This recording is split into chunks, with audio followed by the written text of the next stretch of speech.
Hello বন্ধুরা, কেমন আছে সবাই? তো দেখো, আজকে আমি বিরিয়ানি নিয়ে বসে গেছি খেতে। বোনের বার্থডে পার্টি ছিল, তাই ভালো মতন বিরিয়ানি খেয়ে নিয়েছি। তো বিরিয়ানি তো আমার অনেক পছন্দ। তোমাদের কেমন লাগে বিরিয়ানি? তো বাবা এদিকে কেক নিয়ে চলে আসলো। দেখো, আজকে আমি আমার বোনের বার্থডে পার্টির ভিডিওটা তোমাদের সাথে শেয়ার করলাম। বোনটা তো এদিকে সাজুগুজু করে বসে আছে আয়না নিয়ে, কেমন লাগছে ওকে দেখছে তাই আয়নায়। আর এদিকে মা জন্মদিনে সব কিছু গোছানো গাছানো করছে। আমরা চারজনেই আজকে বার্থডে পার্টি সেলিব্রেট করব। কারণ আমাদের ঘুরতে যাওয়ার প্ল্যান ছিল, তো যে আবহাওয়া বৃষ্টি, এর জন্য আমাদের ঘুরতে যাওয়াটা ক্যান্সেল হয়ে গেল। এই জন্য তাড়াতাড়ি আর কি করব, এজন্যই একটা কেক নিয়ে চলে আসলাম। আর ছোটোখাটো এই আয়োজন চারজন মিলেই করে নিলাম। তো এদিকে বোনের সব কিছু রেডি হয়ে গেছে। আমরা মোমবাতি জ্বালিয়ে নিলাম।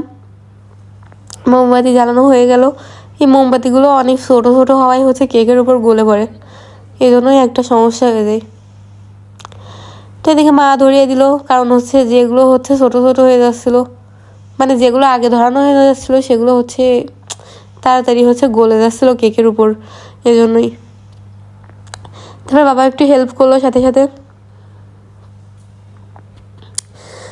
এবার আমিও একটু তারপর আমি একটু বোনের পাশে যাই দাঁড়িয়ে বললাম। আমার একটু শখ করছিল আর ভিডিও করছিলাম বোনের সাথে, ভাবলাম একটু ভিডিও করি। তো ছোটোবেলা আমার একবারই জন্মদিন পালন করা হয়েছিল, তারপর আর হয়নি পরে, এই জন্যই। তো আমাদের কেমন লাগছে দুজনকে বলো কমেন্টে কিন্তু।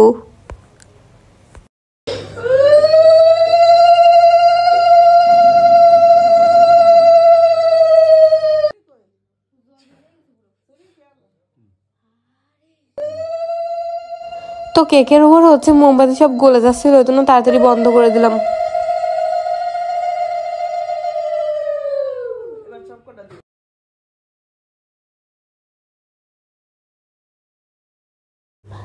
তো বোনকে ধান দুবলা দিয়ে আশীর্বাদ করলাম।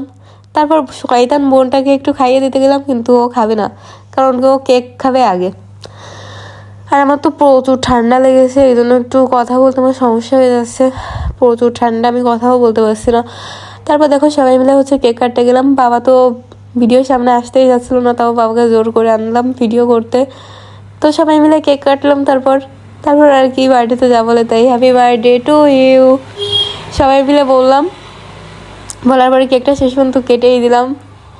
আর এই ছুরিটা দিয়ে তো কেক কাটছিলই না, তিনজন মিলে জোর করে চেপে চেপে কেকটাকে কাটলাম। তারপর বোনকে মা খাইয়ে দিল, আমাকেও খাইয়ে দিল মা। আমাকে খাইয়ে দেওয়ার পর মা বাবাকে একটু খাইয়ে দেবে, বাবা তো লজ্জা পাচ্ছিল অনেক। তারপর আমি একটু বোনকে খাইয়ে দিলাম। আমরা সবাই মিলে কেক খাওয়া খেয়ে করলাম, মাকে খাইয়ে দিলাম। এবার বাবা খুশিকে খাইয়ে দেবে। খুশিকে খাইয়ে দিল বাবা। খুশি তো কেক খেতে খেতে পেট ভরে যাচ্ছে, আর ওর তো কি মজা লাগছে কত কেক খেতে পেরে। সে সকাল ধরে বলছিল আমি কেক খাবো, আমি কেক খাবো। তারপর বাবা আমাকেও খাইয়ে দিল। খাইয়ে দেওয়ার পর তো আমার সেই খুশি লাগছিল। তার বাবাকে আমি একটু খাইয়ে দিলাম।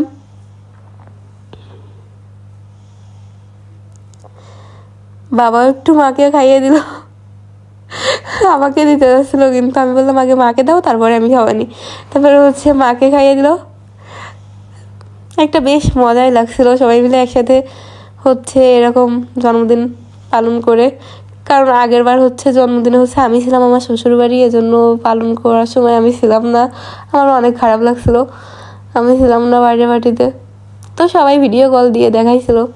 তো এদিকে বিরিয়ানি চলে এসেছে। বিরিয়ানি বিরিয়ানি বিরিয়ানি বিরিয়ানি আমার তো সেই ভালো লাগে বিরিয়ানি খেতে। তারপর আমি একটু খেয়ে নিলাম বিরিয়ানি। তোমাদের একটু লোভও দেখালাম, লোভ লাগছে তোমাদের। তারপর একটু বোনকে খাইয়ে দিতে গেলাম, ও বললো গরম গরম। তারপর আর কি একটু রান থেকে মাংস ছিঁড়ে নিলাম, নিয়ে ফু দিয়ে বোনকে খাইয়ে দিলাম। তারপর সবাই মিলে একটু খেলাম বিরিয়ানি। ইচ্ছাটা তো পূরণ হলো না, ঘুরতে যেতে চাইছিলাম বাইরে, কিন্তু বৃষ্টি সর্বনাশ করে দিল আমাদের। তাতে কি সবাই মিলে ফ্যামিলিতে বসে একসাথে বসে খেতে পারলাম, তো অনেক মজা লাগলো আজকে। তারপর বোনও খেতে বসে গেল। তো ভিডিওটা এই পর্যন্ত, ভালো লাগলে সবাই লাইক করে দিও, টাটা।